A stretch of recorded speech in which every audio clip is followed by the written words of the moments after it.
Have you ever wondered how the birth of Jesus Christ was prophesied centuries before it happened? It's a question that has intrigued many, and the answer can be found in the ancient scriptures of the Old Testament. These sacred texts, written hundreds of years before Christ's birth, contain prophecies that foretell of his coming. One of these is found in the book of Isaiah, chapter 7, verse 14. It predicts the miraculous virgin birth, stating, "Therefore the Lord himself will give you a sign. The virgin will conceive and give birth to a son, and will call him Emmanuel."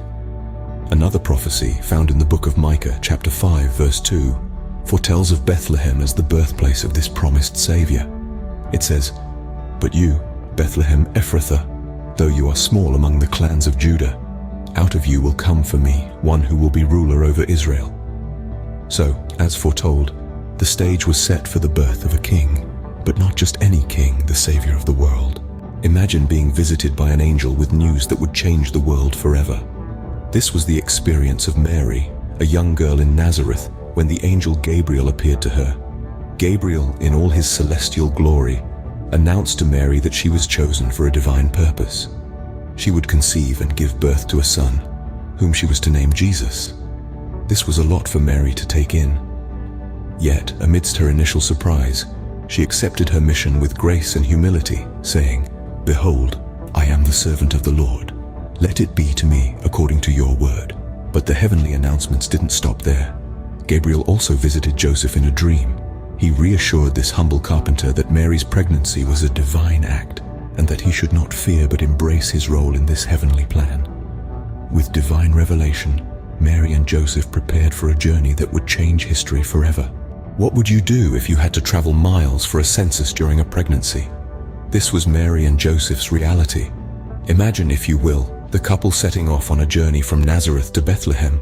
Why? Because of a decree from Roman Emperor Augustus, which called for a census of the entire Roman world. The trek was not a leisurely stroll, but a grueling journey of about 70 miles. They traversed rocky terrain, endured harsh weather conditions, and faced the ever-present threat of bandits. Mary, heavy with child, must have found the journey particularly challenging. Yet, they pressed on, their faith and determination unwavering. Joseph, her betrothed, must have been a pillar of support for Mary, helping her navigate these physical and emotional trials. Their journey was a testament to their resilience and faith. Despite the hardships, they arrived in Bethlehem, unknowingly fulfilling the prophecy. What if the King of Kings was born not in a palace but in a humble stable? Picture this, a night like any other in the town of Bethlehem, yet it was extraordinary in its own right. Amid the animals and hay, a baby was born, not just any baby, but Jesus Christ, the promised Messiah. In the chill of the night, shepherds tending their flocks nearby were visited by an angel.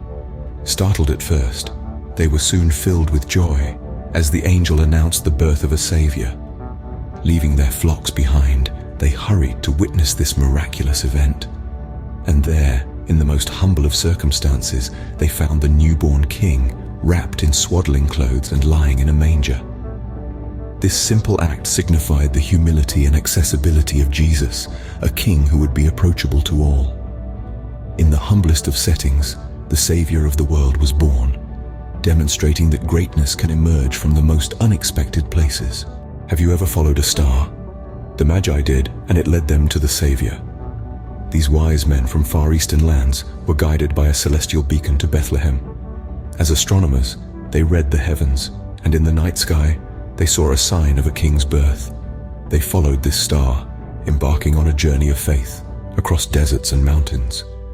In their hands, they carried gifts for this newborn king. Gold, a noble metal, symbolized his royal standing. Frankincense, an aromatic resin, pointed to his divine nature. And myrrh, a burial spice, foreshadowed the suffering and sacrifice he would endure. These gifts were not random, but rich in symbolism, speaking to the life Jesus would lead.